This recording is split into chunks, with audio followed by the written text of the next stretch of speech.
This has become an all-too-familiar sight in countries on the fringe of the Sahara Desert. The annual trail of carnage left by West and Central Africa's monsoon rains. Experts say there is worse to come. Over the last few months, heavy rains have flooded every one of Chad's 23 provinces. In northern Nigeria, a dam burst with devastating consequences.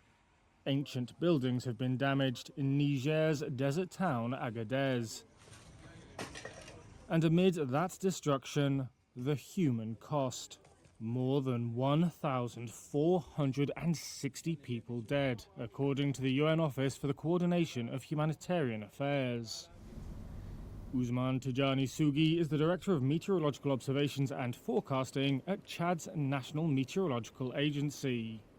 Des maisons tombées, des ponts cédés. Houses have collapsed, bridges have given way, roads have completely been destroyed, and vehicles have been swept away, especially in the northern regions. Du Nord.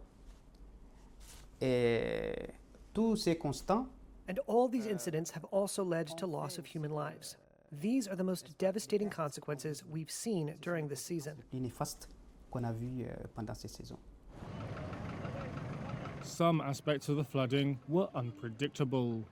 Rains fell further north than usual.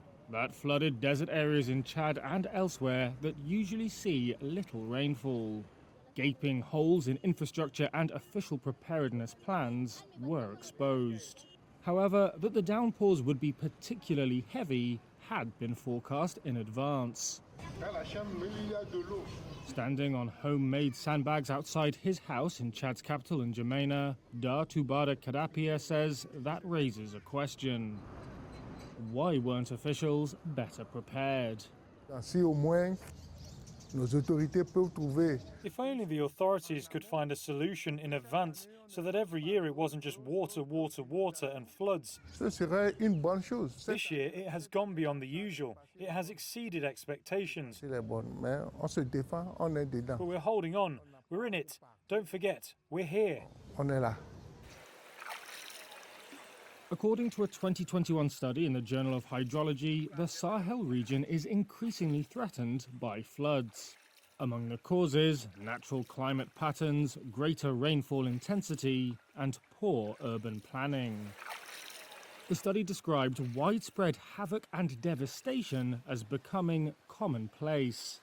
That's as, climate experts say, global warming has increased the frequency and intensity of rain. Africa's economic losses linked to flooding have also, therefore, been getting worse. $12.5 billion for the decade starting in 2010, according to a World Meteorological Organization report, more than double the average of the 3 preceding decades. In 2023, the WMO and other international organizations launched an action plan to improve early warning systems for impending natural disasters in Africa. The forecasts were there. Andrew Kruskevich is a senior researcher at Columbia University's Climate School. Enhanced rainfall is very likely. He said data shows that the vulnerable communities most in need of such warnings are often the worst equipped to act on them. Ia Kobler may well agree. Her fishing village in Mali was swamped with ankle-deep water after a river burst its banks. Some mud-built homes were destroyed. She's now sought shelter at this camp in the capital Bamako.